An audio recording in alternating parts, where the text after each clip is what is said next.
Ano ang una mong maisip pag sinabing killer ng karagatan? Patay, di ba? Yung matutulis silang pangit. Sa pagkakataong ito, dapat sigurong isang tabi mo muna ang mabagsik views ng Great White Shark. Dito sa False Bay, South Africa, marami sila. 20 feet ang haba, 5,000 pounds ang timbang. Mabigat pa sa pickup truck at simbilis ito. 70 kilometers per hour kung lumuhod. Matalas din ang paningin nila. Sa tingin ng maraming scientists, hindi mahilig kumain ng tao ang pating nito. Napipilitan lang sila kung wala nang makain. Kasi naman, mausisa sila, gaya ng mga pusa, at mahilig tikman ang kawili-wiling mga bagay. Dahil sa kanilang ampuli o fluorescing, ito ang mga electroreceptors sa mga paligid ng uso at ulo ng pating. Gaya ng maliit na butas na ito, puno sila ng gel at sensitibo sa kuryente. Nararamdaman nila kahit singhila ng 0.005 microvolts.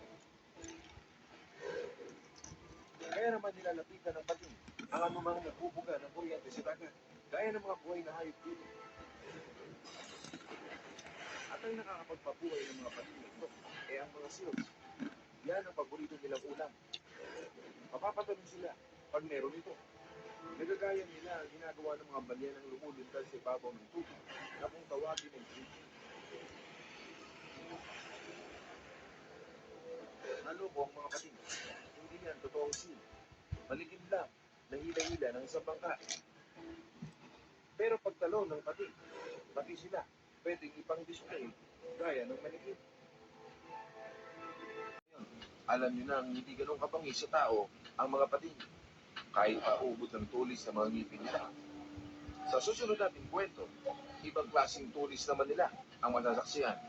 Ang tulis ng mga pating sa pag-aasawa. Silip tayo sa lituan nila sa Florida Keys. Mainit-init ang tubig dito, kaya naman gusto ng mga nurse sharks. Tuwing 2 taon, magpupunta sa mababaw na parte ng dagat at mamamalagi doon ang mga babaeng pating para pumili ng asawa.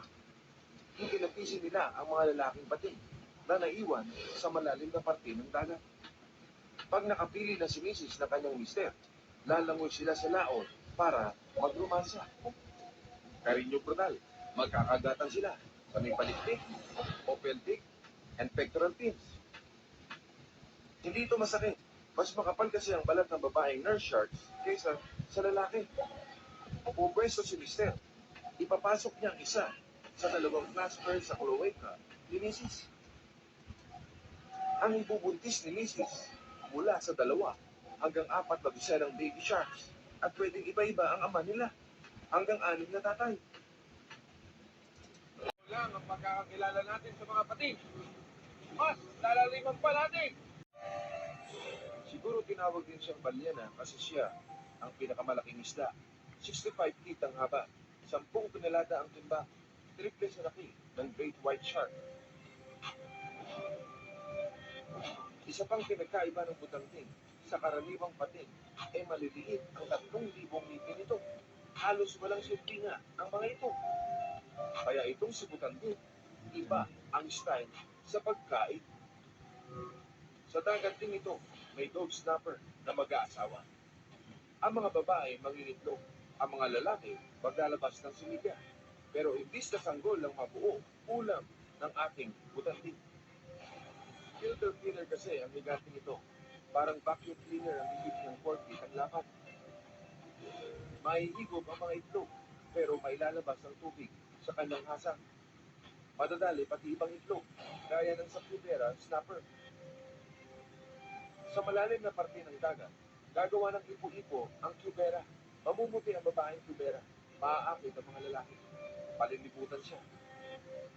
Sabay sila magluluwal ng itlog at similya. Pwede umabot sa 10,000 ang itlog, gabi-gabi, kahit halos 1,000 pa. Pero lahat yun pwede masayang lang at maging pagkain ng butangting. Hindi ito masasakit kasi kaya nitong umigo at magbuga ng 1,500 gallons na tubig bawat oras. Pambihira talaga ang butangting. Bihira ang higanting maamo sa tao at mga hayop, pero mabagsik sa mga itlog.